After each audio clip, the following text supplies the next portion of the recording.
WhatsApp guys, कैसे हो? I hope बहुत ज़्यादा ही मस्त। तो आपके सपने में अगर कोई आत्मा या फिर प्रेत आए तो आप समझ लेना कि वो आत्मा आपके पास है।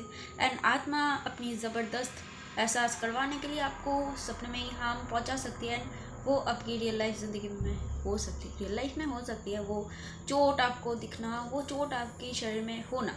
तो ऐसा ही कुछ स्टोरी है सीड की।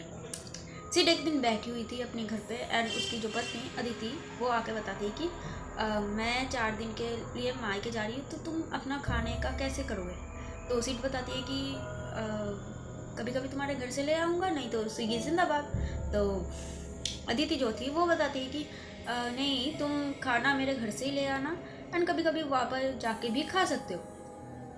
तो अदिति ये बोल के वो लोग सो जाते हैं। अगले दिन अदिति मायके चली जाती है। सीट को काम करते करते रात हो जाती है एंड वो खाना खाने के लिए अपनी ससुराल तो जाना नहीं चाहती थी, लेकिन अदिति की और ज़बरदस्ती पे मजबूर हुई एंड वो जाने के लिए रेडी हो जाती है। एंड रात की करीबन तब 10-11 बज चुकी थी एंड सर्दियों की मौसम थी, तो रोड एकदम सा जाम हो चुका था एंड वो बाईपास लेके जा रहा था, क्योंकि बाईपास से थोड़ी सी जाम नहीं होती है, एकदम क्लियर रास्ता।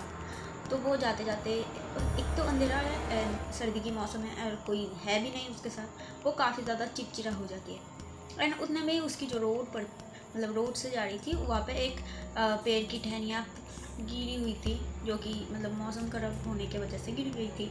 एंड ये देख के उसे काफ़ी ज़्यादा फिर से चिड़चिड़ापन हो जाती है। तो वो कार से उतरती है। उतरने के बाद वो जो टहनी थी वो साइड में खिसकती है एंड जैसे ही कार में वापस आ रही थी तभी उसके कार के पीछे एक बड़ा सा मोटा सा एक हैवान या फिर शैतान जो भी है वो दिखती है।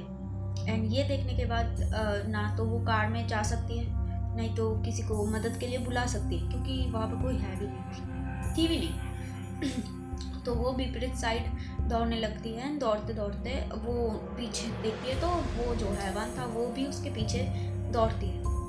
दौड़ते दौड़ते एक पल ऐसा आता है कि जो शैतान वह हैवान था वो उसको पकड़ लेती है एंड ऐसे पकड़ती है, ये उसकी बॉडी है, ये ऐसे उसकी छाती पे ये उंगली आ रही थी, काफ़ी ज़्यादा बड़ी थी।